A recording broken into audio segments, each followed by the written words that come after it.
Okay, good morning. Odette Zakaria, how do we support other languages at our school? البوليسي بالمدرسة بتمنع الطلاب انه يتكلموا لغتهم. ما لازم يكون في منع لتكلم اللغة الأولى غير الإنجليش على الكامبس.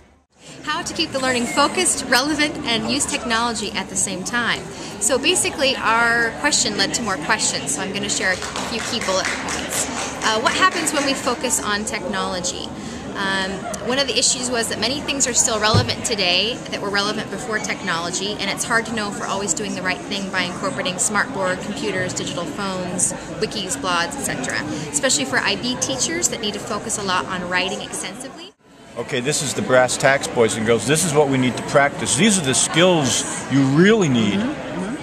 Can you read this piece of literature, take it apart, synthesize it with your life experience, and then give me a reasonable, concise display of that.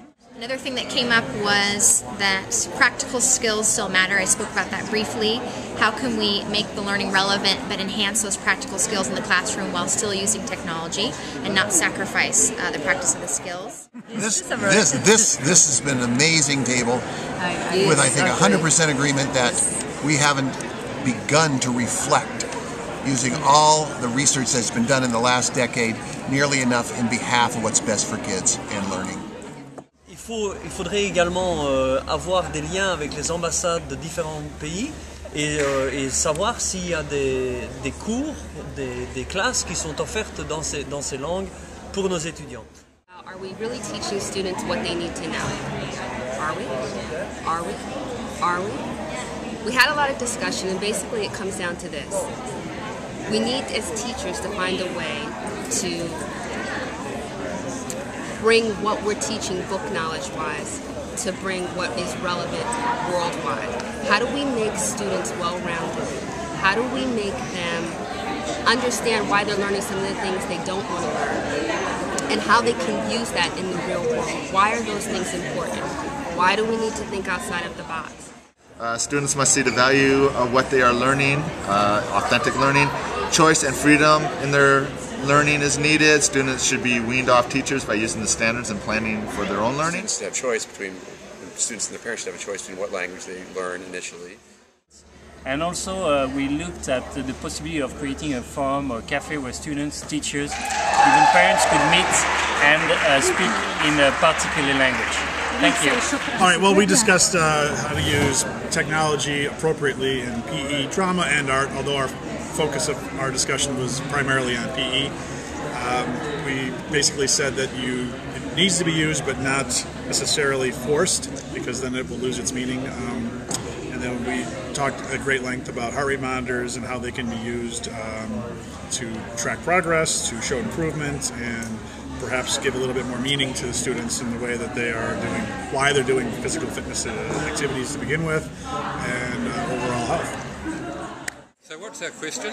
Our question's about scheduling, and the two aspects of it were, do the kids come to school in the best part of the day, the part of the day that's best for their alertness and their learning and so on? Would they be better off as teenagers to spend slightly longer in bed in the morning and come to school slightly later in the day? Okay, so our question was, how can we make our planning more transdisciplinary to ensure that the skills being taught are being transferred to other subject areas? We came up with a bunch of bullets, but basically what they're talking about is that planning needs to be collaborative. Our question was, how can we implement project-based learning rather than content-based learning? And the model was Odyssey of the Mind, and focuses on process, not on content.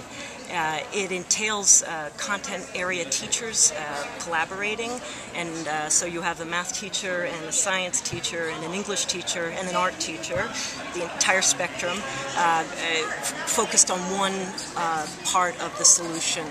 And the student gets the advantage of learning from a variety of different perspectives. So how would we do that as teachers, creating a rubric, having time to collaborate, especially also in the assessment when they're finished? We talked about the PYP and the MYP model and how this is for those of us that know a little about it, it seems like a similar approach to what we're talking about. We started by a discussion of what is teaching and learning in the 21st century.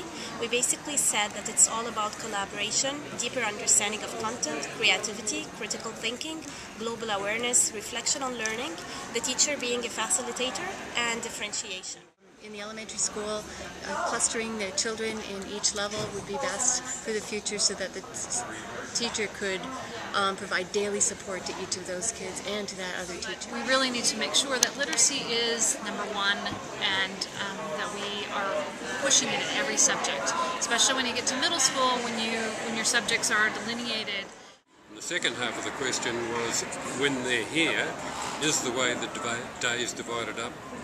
In other words, our school schedule, which at the moment is blocked 4 85-minute blocks, the best way to present theatre or to present PE or to present mathematics or to present languages? Or should we sit down and say, what would be the optimal schedule for a language teacher? Or what would be the optimal schedule for a PE teacher or a theatre teacher? And then can we accommodate these in some way that makes the schedule work better for different demands? Was how can I create or integrate technology more effectively in my lesson plans to make it more relevant to the learners. What it came down to in the end was that we have to change our way of thinking and not be afraid to fail. We didn't really come up with answers. I think we came up with more questions. We came up with, do we need to respect DAP, or are they already embedded within the 21st century learner objectives? And if 21st century skills are more than just about technology, how do we embed these practices within our curriculum?